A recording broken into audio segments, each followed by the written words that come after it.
So, before, after. Time for a bit of time lapse.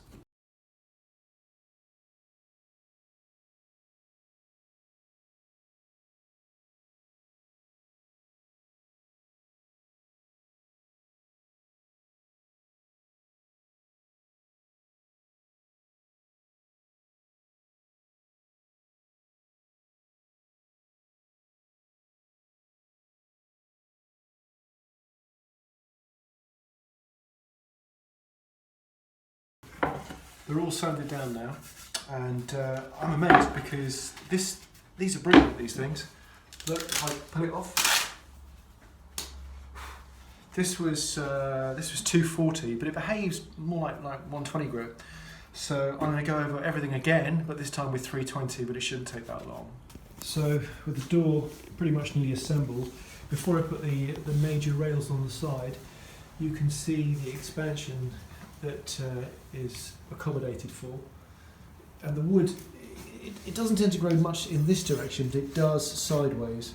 So not sure if this is enough. I'm going to put it together and see how it feels. So this constitutes the face of the door. I've got all the panels in. I have to say that was a lot of banging. These marks, these reference marks, have been extremely important, and they've helped me put the whole thing together.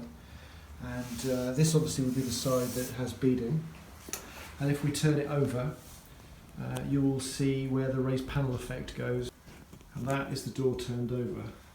So that is a port side of the door, supposedly, so that you get to see the effect of the raised panels. And they're only tiny little panels. They're not really raised that much. Only a couple of mil.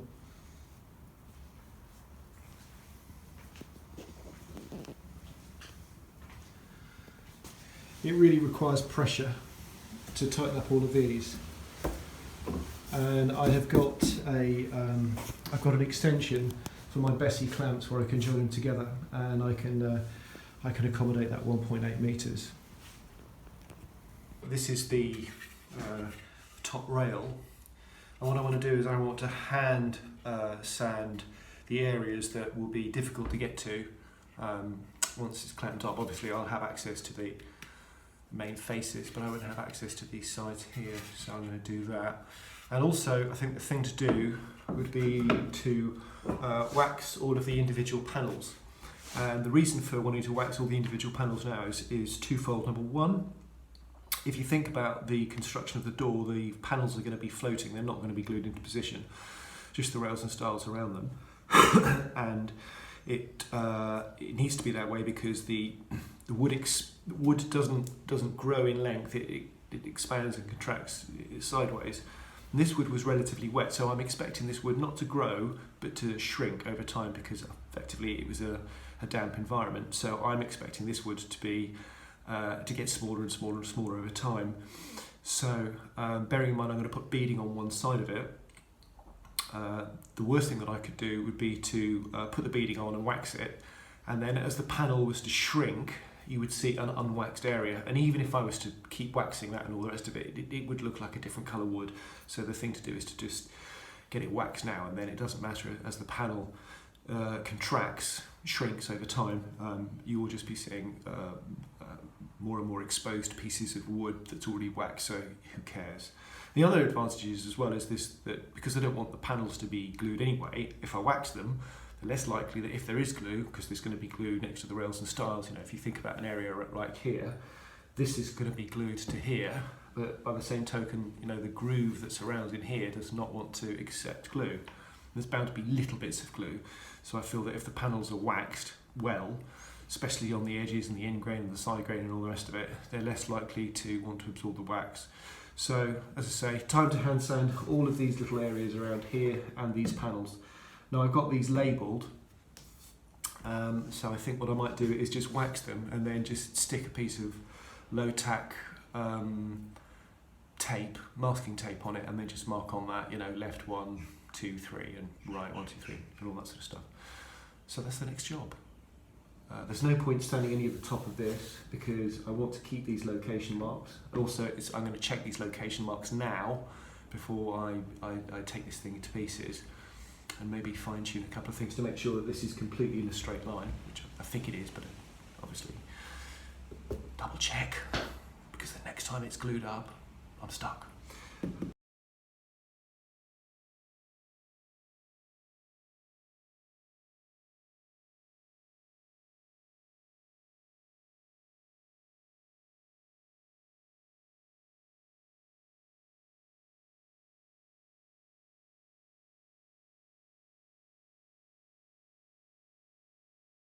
So using shoulder planes and chisels and random orbitals, hand sanders, I've now finessed every single joint so it's a very pleasant slip fit. Some of the tenons I thought were just a quarter of a millimetre too long, and obviously that means that when you put the tenon into the mortise, or the tongue into the groove, for one of a more simplistic analogy, if the tongue, as it was on some occasions, looked like it was making quite tight contact with the bottom of this trough, then you would effectively have a visible shoulder on either side, or a little crack which would require much more clamping pressure. And I thought, well, I'll just get rid of it. So I solved that problem as well. So now that everything has been the edges have all been sanded, and I have double checked all of the fit. What I'm going to do is I'm going to get the air gun out, blow everything off, and then I am going to wax the panels themselves.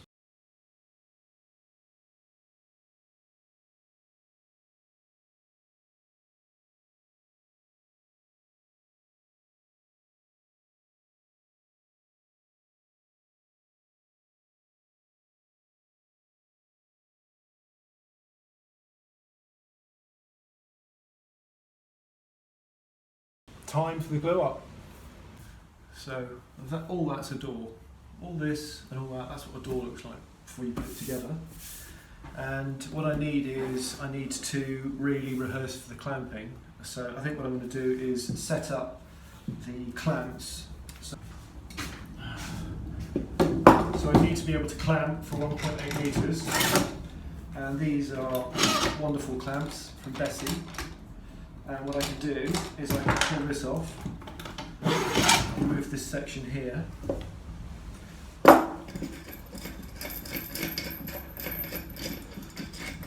bolt it to this section,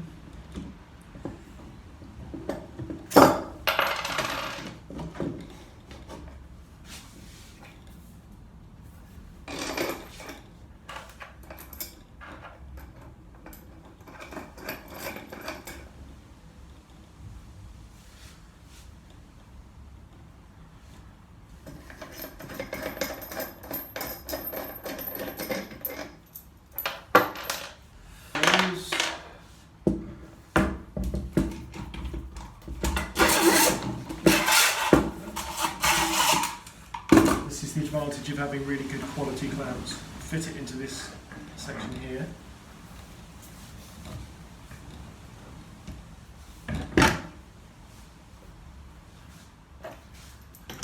Bolt that together. That is one seriously long clamp, so I'm going to put that on the floor. I hate this bit, and I'm going to use this glue, and this one claims to have waterproof, which is fine, super strength, a longer assembly time. So type 1, type 3.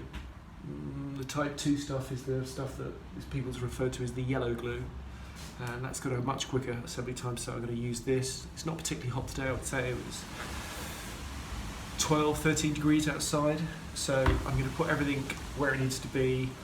And I'm going to have a bucket of water standing by. That is really critical, with a sponge, so that you can clean all the mess and the dirt. And I'll put it on time lapse and you can watch the glue up.